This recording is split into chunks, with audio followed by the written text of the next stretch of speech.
My name is Brian Glick. Today we are looking at countering a counter to the triangle where a partner hides their arm, and we're going to use an inversion in order to be able to adjust the triangle to make it work a little bit more easily. So we're starting with a partner in our butterfly guard. We're going to use grip here on our partner's wrist, control of our partner's elbow, and a posting foot, as we've seen in other videos, to be able to regulate the distance, draw ourselves forward, and begin here in the trap triangle position. Your partner, a smart person, hides this arm. They know that if we can keep this arm across our center line and their center line, then we can adjust and lock the figure of four and get a tight finish. So you get a strong person posturing a little bit, hiding this arm. This side of the neck stays open.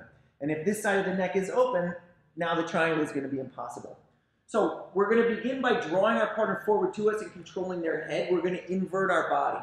The key detail here for you is the position of this knee. Right now, this knee is more or less in line with our partner's head. In order to finish properly, we're going to have to invert this knee in order to turn our body and lock the triangle properly to cut off both carotid arteries. So we're going to control one, we're going to invert this knee here and turn it so that it faces our partner's, like our partner's belt or our partner's groin. Our second leg is strong and stiff. That's keeping our partner's head down. Your quad goes across the back of your partner's head. Now from this inverted position where your hips are up off the floor, you can take your outside hand, hold your shin, and draw your foot up towards your knee. Now from here, you can reach up, lock the figure of four, and you have a very strong version of the triangle from this inverted position.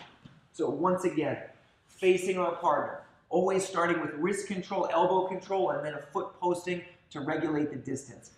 You've got to close this gap. So you're going to draw yourself forward, planting a foot, pulling your hips inside, and then raising your hips to the line of your partner's armpit. As you're in the process of starting to lock the trap triangle, smart person hides this arm. This is going to make life very difficult for us. So the entire kind of theory behind this version of the triangle is that our knee relative to our partner's head is the most important thing. If we can take our knee inside, then we can create a better angle with which to strangle. Simply locking the triangle in the opposite direction is not going to be sufficient to be able to finish the strangle. It does allow us, as we've seen in other videos, to do other things like attack this arm, but it doesn't allow us to finish. Instead, we've got to change the angle of this knee. So from our initial trap triangle, we're going to control our partner's head and place a scoop grip here underneath our partner's leg. We're going to take our knee and turn it down. At the same time, look how our secondary leg is a strong, stiff leg that's keeping our partner's head in place close to our belly. Really, this is a lot like what you would do if you were attacking your partner's legs here. Okay, it bears a lot of similarity to this sort of inversion. The difference is that we have our partner's head in place and their arm controlled. Now, you can reach up, control your own shin, and lock the figure of four. You'll find that this angle, initially when you start to do it, feels unusual because you're so used to the triangle feeling a certain way. This, however, with the knee inverted and your grip around your partner's leg, will prove very, very tight, and you'll find it a very, very nice answer to what happens when your partner hides that arm. This works great gi or no gi. No gi tends to be a little bit easier to get that inversion because there's less friction. You can control your partner's head and arm, and you end up with a very, very tight position at the end of it.